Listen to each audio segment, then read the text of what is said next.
받읍시다. 주님의 인도함을 받읍시다. 인사하겠습니다. 손을 내밀어서 주님의 인도함을 받읍시다. 네, 마지막 주간입니다. 52주째 우리 말씀을 듣게 되는데요. 시작점이 있으면 마지막이 있습니다. 지금은 종말의 시대를 살아가고 있지 않습니까? 한 해가 시작이 되었다면 마지막 마무리를 잘 해야 또 우리 주님께서 마무리를 잘한 그 과정 속에 우리 주님께서 살펴보시고 새로운 또 기약을 하게 되죠. 우리는 무엇인가 매듭을 분명히 또 짓고 또 다른 시작을 알리게 되는 그러한 주간이기도 합니다. 올 한 해를 어떻게 보내셨나요? 우리 신앙생활 할 때 교회 구성원으로서 성도로서 그리스도인으로서 과연 우리는 교회 속에서 어떤 위치에 있었나요? 아니면 교회 밖에 있었나요? 교회 속이나 교회 밖에서나 구경꾼이었습니까? 아니면 주인공이었습니까? 단지 무엇인가를 대상으로 바라보고만 있지 그 속에서 하나님의 은혜를 누리지 못하고 하나님의 그 은혜 가운데서 우리 주님께서 우리에게 기쁨을 주시는 그 기쁨을 마음껏 누리셨습니까? 아니면 구경꾼으로서 누리는 사람들을 바라보면서 애통해하며 마음에 안타까움을 갖고 살으셨습니까?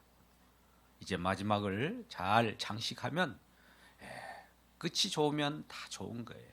그래서 오늘 끝을 생각하면서 우리가 다시 한번 기쁨의 향연을 갖기를 주의 이름으로 축복합니다.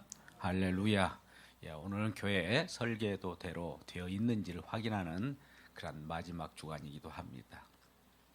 여러분, 우리 성도는 어떻게 하나님께서 성도를 만들어 주셨을까? 또 교회는 왜 교회되게 하셨을까? 이 생각을 갖게 되는데요. 사회 구성원 속에서도 공동체 의식이 있고 나 혼자만 살아가는 시대는 지났습니다. 아무리 좋은 환경과 좋은 조건 속에서 살아가라 할지라도 혼자는 살아갈 수가 없는 거예요. 누군가 더불어서 함께 그 곁에서 나를 인정해주고 또한 나도 그를 인정할 때 공동체 속에서의 내 자신을 바라보며 또 살아가는 것이 행복이지 않습니까? 더욱이나 교회는 하나님께서 세우신 거예요. 부리신 모임이에요. 어디론가로부터 부름받은 자들의 모임을 교회라고 합니다. 그렇다면 하나님의 부르심이고 그 교회는 하나님께서 구원받은 백성들을 모아 하나님께서 원하시는 뜻을 통하여 우리가 어떻게 구원받았는가를 날마다 간증하고 표현하고 우리를 구원하신 그분의 영광을 드높이는 그런 자리가 예배이기도 하지요. 그래서 우리는 어디론가부터 구원받았다. 어디론가부터 또 구출되었다. 에클레시아라고 하는 것이 교회입니다. 항상 우리는 구원받고 어디론가로부터 하나님께 뽑혀 나온 부르심을 입은 자라는 것을 꼭 기억하시기 바랍니다. 세상 속에서 구별받았습니다. 죽음 속에서 구별받았습니다. 사망 권세 가운데서도 하나님의 승리에 개가를 올릴 수 있는 승리의 자녀로서 구별받은 자들입니다. 이러한 자들로서 이제 그리스도 안에 온 자로서 구경꾼이 아닌 주인 의식을 가지고 살아가야 합니다. 주인 행세하는 거하고 주인 의식은 다릅니다. 주인 행세는 내 마음대로 남을 밀치고 또 내 스스로 자고하며 나 자신만을 위하는 것이라면 주인 의식은 함께 누구라도 내가 섬기면서 우리 모두가 같이 이루어가는 상황을 주인 의식이라고 하죠. 교회는 주인 의식으로 살아가는 겁니다. 또 우리 주님께서 친히 주인 되셔서 우리에게 그 의식을 날마다 부여해 주십니다. 은혜로 우리에게 그러한 은혜를 가지고 우리가 주인으로서 살아갈 수 있도록 날마다 오늘 또 간섭하시고 저와 여러분을 면면을 바라보게 되는 것입니다. 그렇다면 우리는 어떻게 하나님께서 부름을 받았는가라고 할 때 이렇게 말씀합니다. 오늘 본문 말씀에 앞서서 그때와 이제라고 하는 차이가 있습니다. 어느 한때 그때가 있었습니다. 그러면 지금은 이제는이라고 하고, 오늘 또 이 첫 구절에 그러므로 이제부터라는 말을 하게 되죠. 우리 본문의 말씀을 보면 그러므로 이제부터라고 합니다. 그런데 오늘 본문에 앞서서 그때라고 하는 12절의 말씀을 보면 그때는 너희는 그리스도 밖에 있었고 이스라엘 나라 밖에 사람이라. 약속의 언약들에 대해서도 외인이요 또 세상이 소망이 없고 하나님도 없는 자였더라. 이전에는 그랬어요. 저와 여러분이 처음부터 태어나자마자 하나님 우리 예수 그리스도를 믿습니다라고 고백하면서 주님을 부르고 나왔었습니까? 아니었죠. 그때는 그리스도 밖에 있었어요. 예수를 알지도 못했어요. 또 이스라엘 밖에 있었어요.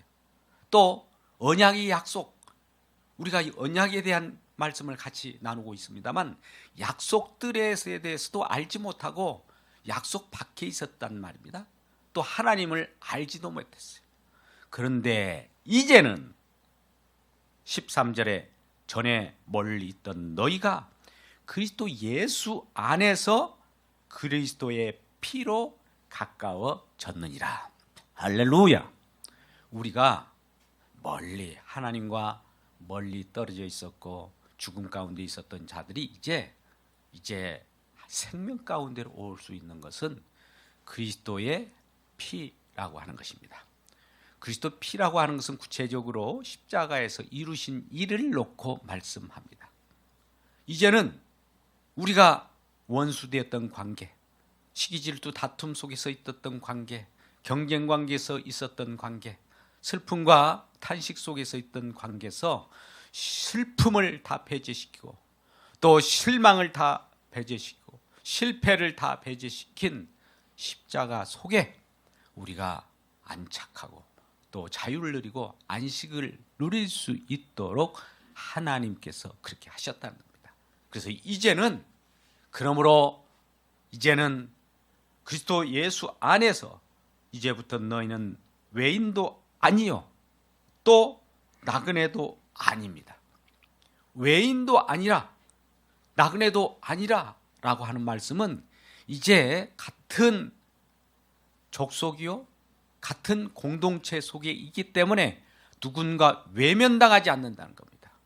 공동체 속에서 누가 외면당한 자들이 있습니까? 그렇다면 그들이 아직 우리에게 공동체가 되지 못하도록 누군가 외인을 만들어버린 경우가 있습니다. 예수 그리스도의 피로 하나 됐는데 또 사도행전 20장 28절 같은 말씀 가운데 예수 그리스도의 피로 교회를 세우셨는데 우리가 어찌 외인 만들고 또 우리끼리를 만듭니까? 모두가 함께 예수 그리스도의 십자가의 공로에 의해서 만들어진 같은 권속이요 가족이라고 합니다. 그래서 오직 성도들과 동일한 시민이요 하나님의 권속이라. 여러분, 시민이라고 하는 것은 우리의 시민권은 어디에 있을까요? 물론 하늘의 시민권을 가지고 있습니다. 또 서울시에 우리가 살아가고 있기 때문에 서울 시민이지 않습니까? 물론 지역마다 어디 지역에 따라서 통치권자가 있는 겁니다. 통치권자에 의해서 우리가 살아가기 때문에 시민권자라고 하는 것입니다. 시민권자는 하나님께서 주시는 그 은혜 가운데 있듯이 그 시민으로서 누릴 수 있는 권리도 있는 거예요. 또 권리가 있을 뿐만 아니라 책무도 있게 되는 겁니다. 그러나 우리는 진정 하나님의 시민이요 동일한 시민이요 하나님의 권속이라. 그래서 권속이라고 하는 것은 더 구체적으로는 가족이라고 하는 겁니다. 우린 디모데전서 5장 8절에도 너희 친족 가족을 돌아보라 라고 할 때 이 말은 이제 권속이 되었다는 겁니다. 너희 친족 가족을 돌아보라고 하는 것은 그리스도 안에 있는지를 돌아보라고 하는 거예요. 예수 믿고 신앙생활 잘 아는지를 돌아보라고 하는 것입니다. 이와 같이 우리는 같은 운명 공동체 속에서 가족이 되어버린 거예요. 이제 혈통적인 가족도 있었거니와 이제는 믿음 가운데로 거듭난 생명으로서 가족이 되었으니 근본적으로 우리는 하나님께서 혈통적 가족을 준 목적도 진정한 믿음의 가족을 만들기 위한 전초 작업이었다는 겁니다. 여러분 혈통적 가족에만 머물고 계십니까? 그렇다면 이제 믿음으로 새롭게 하나님께서 부르심을 입은 믿음의 가족 권속되기를 주님의 이름으로 축복합니다. 옆분에게 인사합시다. 믿음의 가족은 시작합시다. 믿음의 가족은 진정한 가족입니다. 혈통의 가족은 모형적 가족입니다. 그렇다면 여러분 혈통적 가족보다도 믿음의 가족이 더 끈끈한 거예요. 하나님이 그걸 기뻐하는 거예요. 그런데 우리는 그럼에도 불구하고 믿음은 믿음이고 가족은 가족이라고 그래요. 여러분 하나님 나라 시민은 이와 같이 다릅니다. 물론 혈통적 가족을 끊어버리라는 것이 아닙니다. 그 속에서 신앙적으로 결속되면 혈통적 가족이 더 견고하게 서서 믿음의 가족이 되는 것입니다. 그래서 이렇게 성도들과 동일한 시민이요. 성도들과 동일한 시민이 되었다는 겁니다. 그러면 이전에 성도들은 따로 있었고 이전에 이방인이었고 또 외인이었는데 기존 성도와 동일한 시민으로 이렇게 연결해주고 또 그러한 결속을 해주신 그 은혜가 십자가의 피로만 가능하다는 겁니다. 다른 것으로는 안 돼요. 인간의 정으로도 안 됩니다. 계모임으로도 안 돼요. 예수 그리스도의 십자가의 피의 공로만이 그 결합을 완전하게 해낼 수 있다라고 하는 것입니다. 이 모든 것은 예수 그리스도의 공로입니다. 그래서 우리는 하늘의 시민권을 받은 그러한 자요. 또 우리는 하나님의 가족입니다. 옆분과 다시 한번 인사할까요? 하나님의 가족입니다. 인사합니다. 하나님의 가족입니다.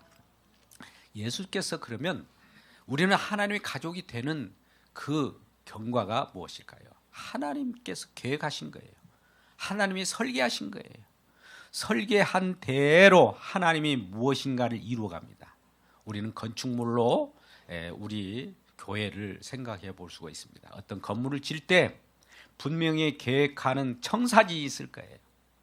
그것을 일일이 계획한 대로 그대로 표현하는 것이 설계 도면입니다. 설계 도면에 부족한 것이 있다면 그것을 다시 한번 하나님께서 새롭게 그것을 디자인하고 그것을 만들었을 겁니다. 그러면 설계 도면대로 구현시켜 가며 시공을 하겠죠.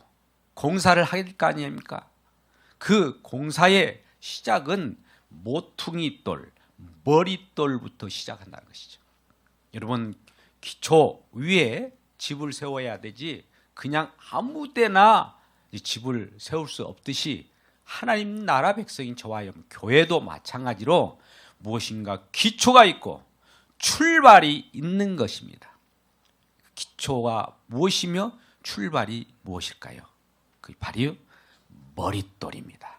바로 모퉁이돌입니다. 바로 코너스톤입니다.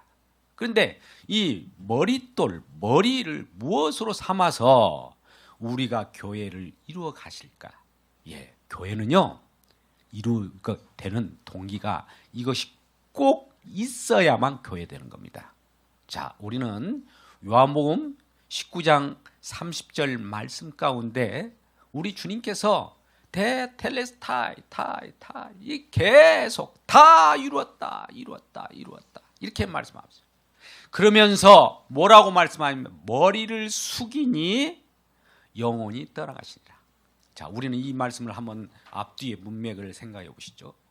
영혼이 떠나가면 머리가 딱 이렇게 숙여지는 거 아닙니까? 그런데 머리를 숙이고 나서 영혼이 돌아가요. 자, 우리 주님께서는 이 땅에 왔을 때 머리 둘 곳이 없다라고 했어요. 머리 둘 곳이 없다라고 하는 것은 안식을 누릴 수 있는 자리가 아니라는 거예요.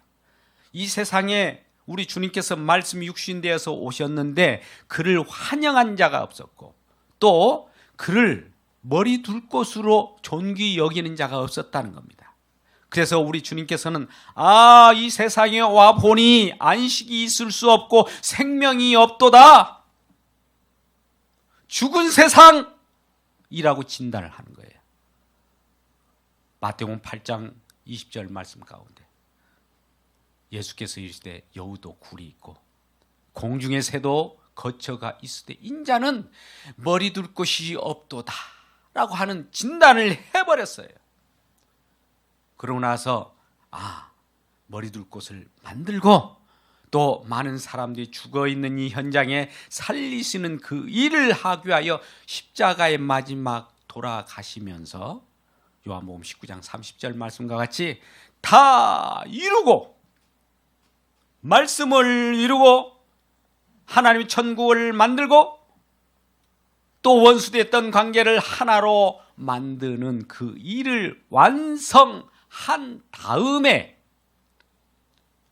그분께서 머리를 숙였다. 머리를 숙였다라고 표현을 했지만 머리를 두셨다. 어디에 두셨을까요? 아까 코너스톤, 머릿돌, 교회에 머리를 둔 거예요. 이제 다 완성한 상태 속에서 교회는 시작된 겁니다. 할렐루야. 이미 하나님께서 무엇인가 예수 그리스도를 통하여 이룬 것이 있기 때문에 우리가 교회가 만들어진 거예요. 이루어진 것이 있기 때문에 우리가 구원받은 거예요. 우리가 구원받기 위하여 무엇인가 만들어가는 것이 아니라 하나님께서 이루신 그 뜻과 그 완성된 것이 있기 때문에 혜택을 받고 구원받는 백성이 되어버린 것이 교회인 거예요. 구원받은 자예요. 자, 이렇게 완성된 이 집에 시공이 다 완성되었으니 우리 같이 살자. 선택받은 자로 부르심을 받은 자들이라는 거예요. 너도 너도 선택된 자야. 너도 하나님 부르셨어 라고 이렇게 불어서 오는 에크레이시아라고 하는 이 교회, 하나님 부르심을 알고 왔기에 왜 부르셨어요? 라고 우리는 하나님께 질문을 해야 되겠어요. 왜 부르셨어요? 왜 부르셨을까요? 우리 주님께서는 결론의 말씀을 오늘 22절에 말씀합니다. 에베소 2장 22절에 뭐라고 합니까? 또 만물 그의 발 아래 복종하게 하시고 그 만물 위에 교회로 모를 삼으시니라. 에베소서 2장 22절에 너도 성령 안에서 하나님이 거하실 처소가 되기 위하여 그리스도 안에서 함께 지어져 가는 거예요. 어떻게 성령 안에서 하나님께서 거하실 처소를 만들기 위하여 저와 여러분을 부르신 그 구원받은 백성, 저와 여러분을 구원하신 그 뜻은 우리 주님께서 우리를 처소 삼으시려고 하는 거예요. 자, 우리는 출애굽을 생각해 보시자고요. 세상 속에서 살아가는 사망 권세 가운데서 죽어가는 우리들 부르셔서 이제 먼저 시내산이라고 하는 곳에 우리를 모이게 했습니다. 그러면 시내산에 무엇을 하려고 하나님께서 세상 속에서 이스라엘 백성들을 구원하셨을까 봤더니 우리 출애굽기 15장 7절 17절에 나옵니다. 출애굽기 15장 17절에 주께서 백성들을 애굽에서 인도하사 그들 주의 기업의 산에 삼으시리로다. 여호와여 이는 주의 처소를 삼으시려고 예비된 것이라. 주여 이것이 주의 손으로 세우신 성소로소이다. 이스라엘 백성들을 다 그 애굽에서 건져내서 시내산에 모이게 한 다음에 그 속에서 우리 주님께서 친히 성도들 이스라엘 백성 속에 성소가 되고 처소를 삼으시려고 그들을 불렀다는 겁니다. 그러면 여러분, 하나님께서 저와 여러분을 구원하셨습니다. 구원하신 것으로 끝나는 것이 아니라 구원하셔서 무엇이라고 우리를 부르시고 우리를 구원하셨습니까? 질문할 때 하나님께서는 내가 너와 함께 처소를 삼으시려고 했어. 내가 너와 함께 살기 위하여 이와 같이 구원한 것이야 라고 답변을 하는 겁니다. 예, 여러분, 교회는 단지 구원받는 것으로 끝나는 것이 아니에요. 구원받으리 그것으로 끝나는 것이 아닙니다. 하나님께서 구원받은 저와 여러분을 처소로 삼고 이제는 함께, 이제는 더불어, 이제는 그 안에서 우리로 하여금 살게 한다는 것입니다. 이러한 놀라운 사랑이 우리 주님으로부터 펼쳐졌을 때 우리는 동족이요 하나님의 가족이라고 합니다.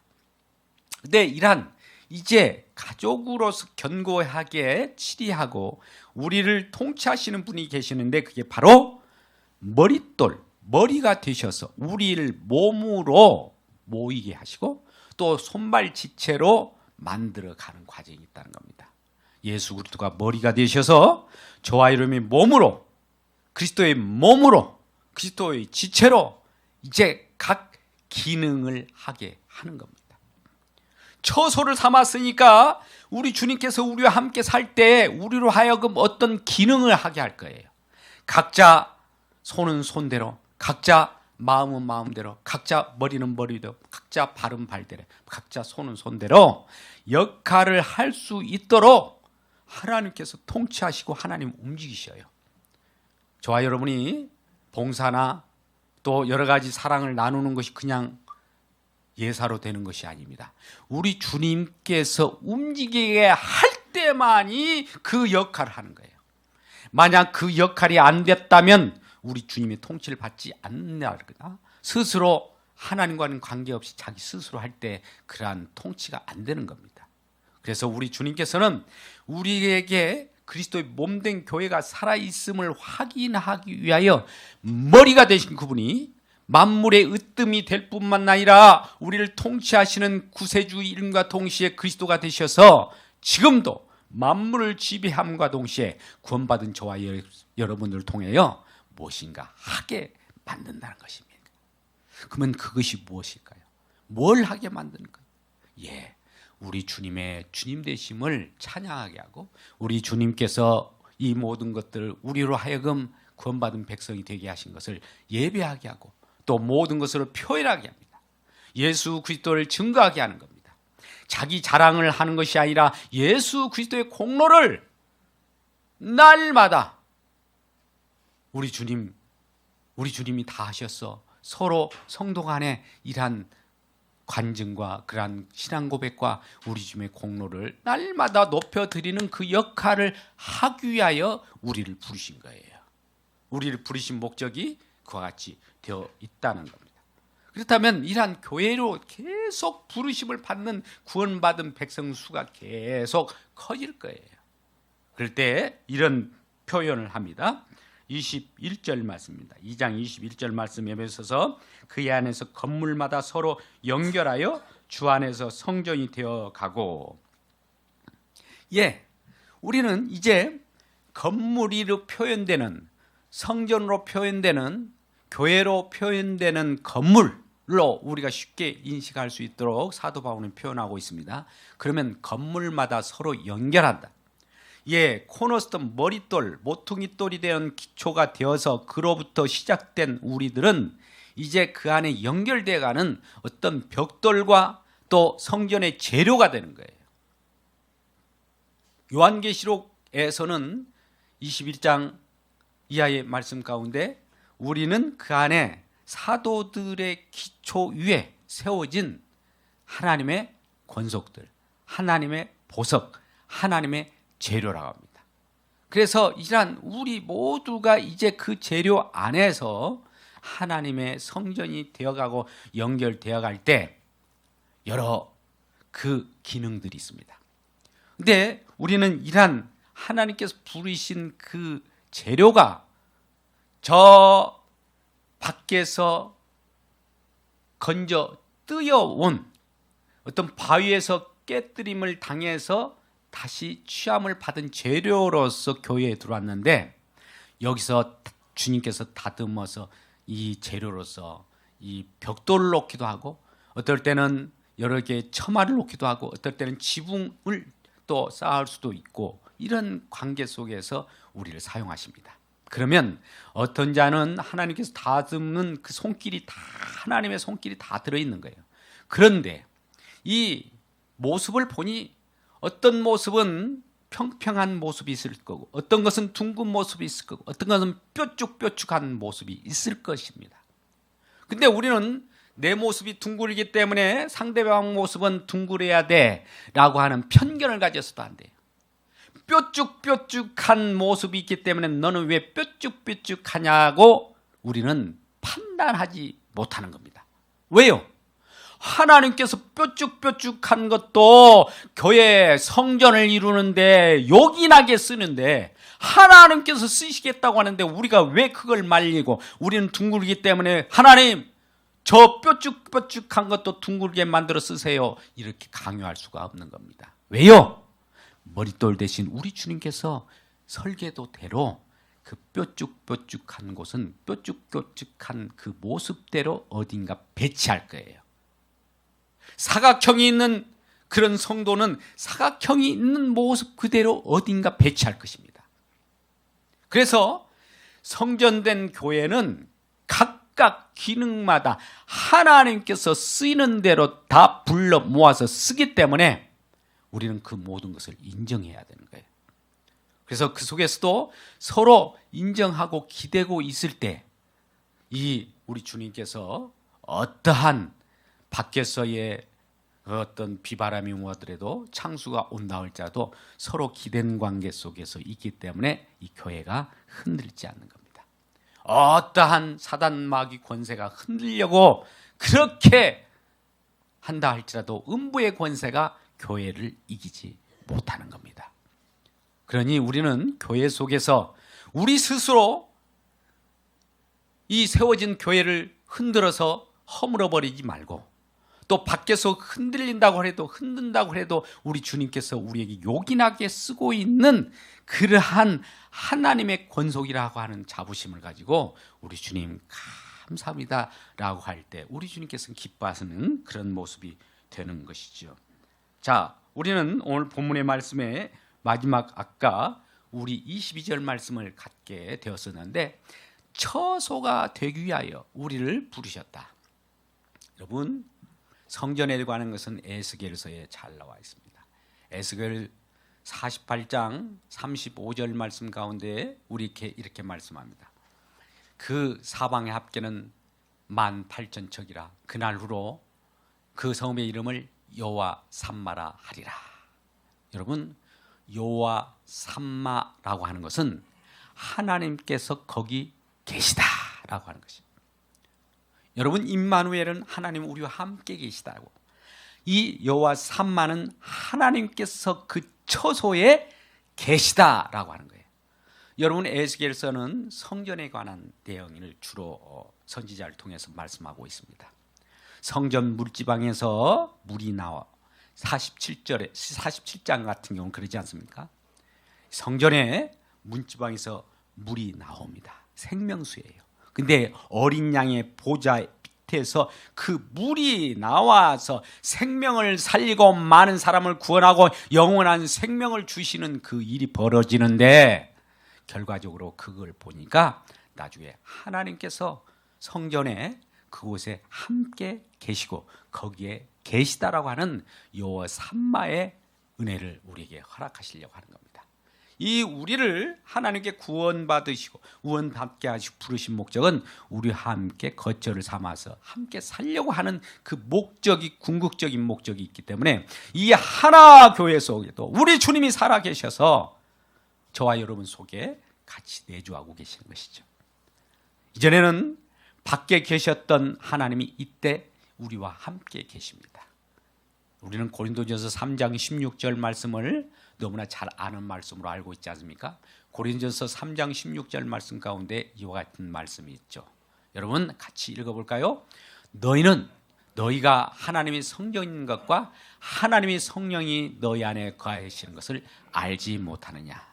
예, 하나님께서 우리에게 성전인 것과 하나님의 성전이래요. 우리가 저와 여러분이 하나님의 성전이심을 아십니까? 옆분에게 인사합시다. 당신은 하나님의 성전입니다. 인사합니다. 당신은 하나님의 성전입니다. 그래서 하나님의 성전이 또 우리 가운데 계세요. 성전의 궁극적인 것은 성령이에요.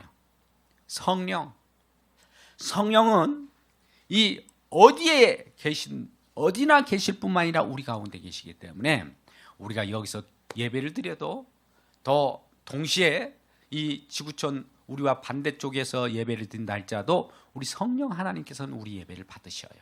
동일하게. 이게 하나님의 신비이기도 하지만 하나님께서는 편만하게 계신 분인과 동시에 우리와 함께 계신 분이에요. 그래서 진정한 성전을 삼고 저와 여러분 성경 삼고 우리를 하나님의 성령의 터로 우리를 사용하여 주시는 겁니다. 그렇기 때문에 우리는 외롭지 않습니다.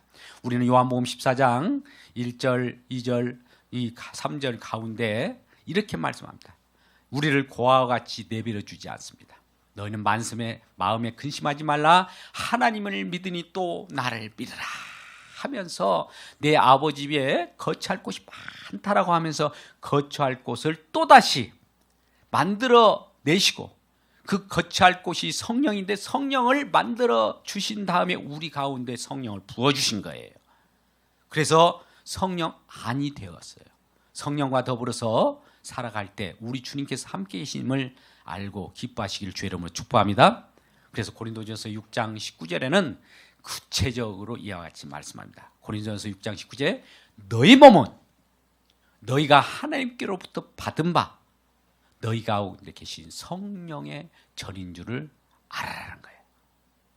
너희는 너희 자신의 것이 아니라는 거예요. 우리는 이제 우리 주님께서 내 가운데 내 주가 되셔서 나의 주인 되셨기 때문에 내가 주인이 아니에요. 이제 우리 주님의 말씀에 따라서 주님의 인도함을 따라서 주님의 감동에 따라서 주님의 은혜 가운데 우리가 그 은혜대로 행할 수밖에 없는 거예요. 행해야 되고 우리는 우리가 움직인다고 얘기를 하는 사람이 있어요. 우리는 그것을 실존주의라고 그래요. 내가 이게 뺨을 맞으면 내가 아파요. 그렇다고 해서 내가 나된 것은 내가 아니에요. 우린 지금 속고 있는 거예요. 속고 있는 소개가 진짜 속고 있는 새가 진짜인 것처럼 느끼는 거예요. 이 모든 것들은 내가 아닙니다. 그러면 뭐라고요? 6장 19절 뒷편을 보십시오. 성령의 전인을 알지 못하냐? 너희는 너희 자신의 것이 아니라는 겁니다. 하나님의 말씀이에요 이게. 그런데 우리는 나는 나지 이렇게 생각한다면 아직도 외인인 거예요. 아직도 하나님 가족이 되지 못한 거예요. 이럴 때 우리는 내 자신을 우리 주님의 전이구나. 우리 주님 것이구나. 나는 나 된 것은 내가 아니구나. 나에 대한 된 것은 하나님의 은혜로 된 것이구나라는 것을 알게 될 때 우리 주님의 통치를 받고 머리 대신 우리 주님의 그 놀라운 사랑을 받는 교회의 일원이 되었고 그로 말미암아 기쁨을 주변에게 전하게 되는 것입니다. 이게 바로 하나님께서 계획한 대로 시공한 대로 이제 우리가 그 안에서 우리 주님과 더불어서 입주에 들어가서 주님의 통치 속에 함께 살아가는 그러한 성전이 되었고 그러한 교회가 되어버린 겁니다. 하나님은 먼저 우리에게 만세전부터 어떤 계획을 하셨어요. 설계를 하셨습니다. 디자인을 하셨어요. 이제 그것이 이 땅에 구현될 수 있도록 예수 그리스도의 십자가에서 다 완성한 내용들을 가지고 와서 펼쳐내는 그 시공, 건축, 완공을 다 이룬 다음에 이제 우리로 하여금 입주할 수 있도록 다 초청하면서 내가 너희를 처소 삼고 너희는 나와 함께 영원히 생명을 누리면서 살아가는 것이야 라고 하면서 지금 기쁨으로 입주해서 살아가기를 원하는 겁니다. 이러한 교회가 진정한 하나님의 교회이자 하나교회이기를 주님의 이름으로 축복합니다. 기도하겠습니다. 하나님